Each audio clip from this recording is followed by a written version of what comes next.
তারিখ থেকে আমাদের এই ইডি কর্মচারীদের সংবাদ প্রচার করার জন্য আমরা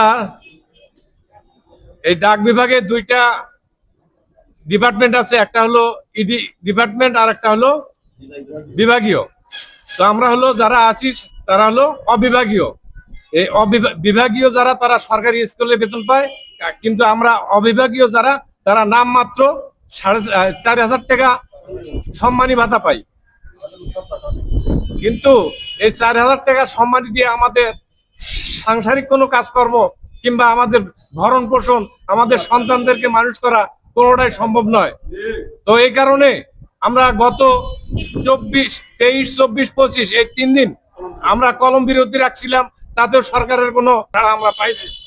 না পাওয়ার কারণে আমরা পুনরায় জুলাই 6 তারিখ থেকে অনির্দিষ্ট কালের জন্য আমরা আমাদের শাখা ডাকঘরে কর্মবিরতি এবং তালা ঝুলানোর জন্য প্রোগ্রাম হাতে নিয়েছি। আপনারা জানেন বা সারা বিশ্বে জানে, সারা বাংলাদেশে জানে, বাংলাদেশ ডাক বিভাগে শাখা ডাকঘর কর্মচারী অর্থাৎ ডাক বিভাগে যে বলা হয় ইডি কর্মচারী, তাদেরকে এই ডাক বিভাগে অনেক নির্যাতিত নিষ্পেষিত অবস্থায় আছে।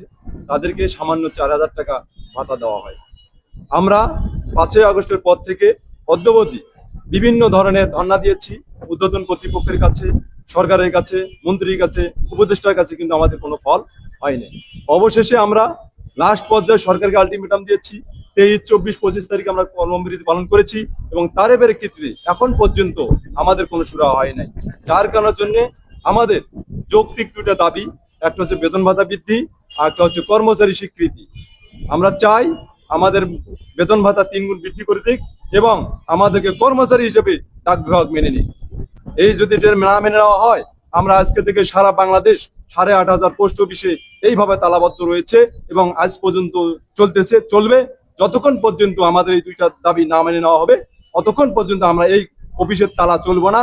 প্রয়োজন বাদে আমরা চাবো এই শাখা ডাকঘর কর্মচারীগুলোকে একবারে নিষ্পেষিত থাকবে। আমাদের দাবি হচ্ছে 3 গুণ বেতন ভাতা বৃদ্ধি সহ এবং ডাক কর্মচারী স্বীকৃতি।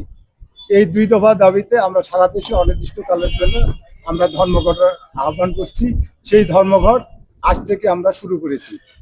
আপনারা জানেন যে দীর্ঘদিন থেকে যে বিভাগীয় কর্মচারীরা তারা মানবেতর জীবনযাপন করছে, তারা কিন্তু 4,000 টাকা দিয়ে এই বর্তমান দ্রব্যমূল্যের ঊর্ধ্বগতির কারণে তাদের জীবন একেবারে তিলে তিলে শেষ হয়ে যাচ্ছে। আমরা গ্রামে গঞ্জে কাজ করি এবং রোদ বৃষ্টি বাদল সম্পূর্ণ অতিক্রম করে আমাদের জনগণের সেবা দিয়ে আসতে হয়। তাই সরকারি কর্মচারীরা যে সুযোগ সুবিধা পায়, আমরা কিন্তু সেই সুযোগ সুবিধা পাচ্ছি না। আমাদের উৎসব বোনাস নেই, আমাদের ইউনিফর্ম নেই, আমাদের কোনো বৈশাখী ভাতা নেই। যে আমরা আমাদের একটা ডিপার্টমেন্টে দুটা যদি স্তর তৈরি হয়, একটা সকল সরকারি সুযোগ সুবিধা পাবে আর অবিবাহী কর্মচারীরা তাদের এক চুল পর্যন্ত সুযোগ সুবিধা পাবে। এই বৈষম্য আমরা মানি না।